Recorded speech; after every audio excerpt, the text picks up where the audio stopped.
தமிழ் மொழி பேசும் மக்களுக்காக அல் குர்ஆனின் தமிழ் மொழிபெயர்ப்பு. மேலும் உங்கள் சகோதரர்களுடைய இரத்தங்களை ஓட்டாதீர்கள் என்றும், உங்கள் இல்லங்களை விட்டு உங்கள் சகோதரர்களை வெளியேற்றாதீர்கள் என்றும், உங்கள் மூதாதைகளிடம் நாம் உறுதிமொழி வாங்கியதை நீங்களும் மனம் விரும்பி சம்மதித்து அதை உறுதிப்படுத்தி இருக்கிறீர்கள் என்பதை நினைத்து பாருங்கள்.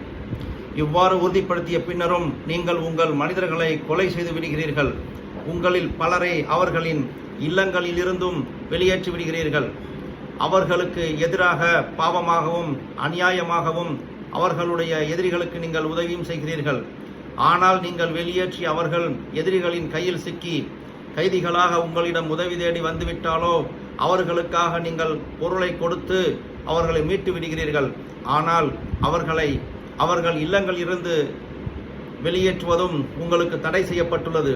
இவ்வாறு செய்யும் நீங்கள் வேதத்தில் உள்ள சில கட்டளைகளை நம்பிக்கொண்டு சில கட்டளைகளை நிராகரிக்கிறீர்களா?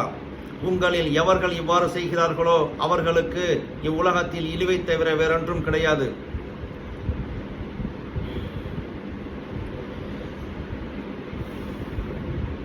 அவர்களுக்கு இவ்வுலகத்தில் இழிவை தவிர வேறொன்றும் கிடைக்காது.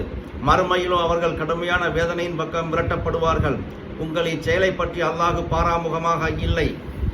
இவர்கள்தான் மறுமை வாழ்க்கைக்கு பதிலாக இவ்வுலக வாழ்க்கையை விலை கொடுத்து வாங்கி கொண்டவர்கள். ஆதலால் அவர்களுக்கு கொடுக்கப்படும் வேதனை ஒரு சிறிதும் லேசாக்கப்பட மாட்டாது. அவர்கள் ஒரு உதவியும் செய்யப்பட மாட்டார்கள். தவிர, யூதர்களே, நிச்சயமாக நாம் மூசாவுக்கு ஒரு வேதத்தை கொடுத்தோம்.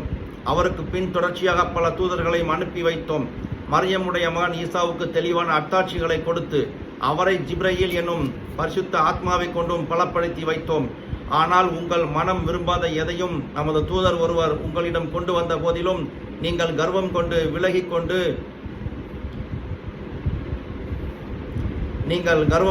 விலகிக் கொள்ளவில்லையா? மேலும் தூதர்களில் சிலரை நீங்கள் பொய்யாக்கி சிலரை கொலை செய்தும் விட்டீர்கள். எங்கள் உள்ளங்கள் திரையிடப்பட்டிருக்கின்றன என்று அவர்கள் பரிகாசமாக கூறுகின்றனர்.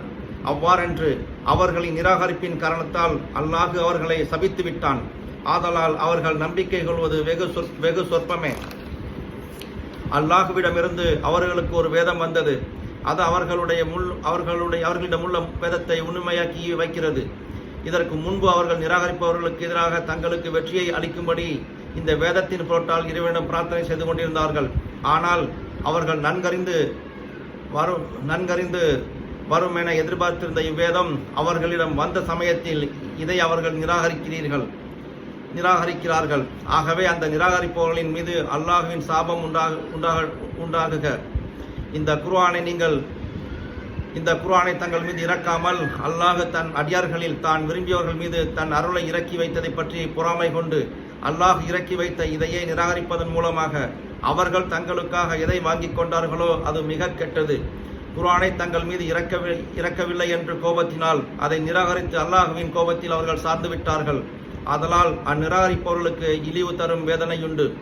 அல்லாஹ் இறக்கி வைத்த இதை நீங்கள் நம்பிக்கை கொள்ளுங்கள் என அவர்களுக்கு கூறப்பட்டால், எங்கள் நபிமார்கள் மீது இறக்கி வைக்கப்பட்டவற்றை மட்டுமே நம்பிக்கை கொள்வோம் என கூறி அவற்றை தவிர உள்ள இந்த குர்ஆனை நிராகரித்து விடுகிறார்கள். ஆனால் இதுவோ அவர்களிடமுள்ள தௌராத்தை மெய்யாக்கி வைக்கின்ற உண்மையான வேதமாக இருக்கிறது. நபியே, அவர்களை நோக்கி கேட்பீராக, உங்கள் வேதத்தை உண்மையாகவே நீங்கள் நம்பிக்கை கொண்டவர்களாக இருந்தால் உங்களில் தோன்றிய அல்லாஹுடைய நபிமார்களை இதற்கு முன் நீங்கள் ஏன் கொலை செய்தீர்கள்? இஸ்ராயலின் சந்ததிகளே, நிச்சயமாக மூசா உங்களிடம் தெளிவான அத்தாட்சிகளையே கொண்டு வந்திருந்தார்.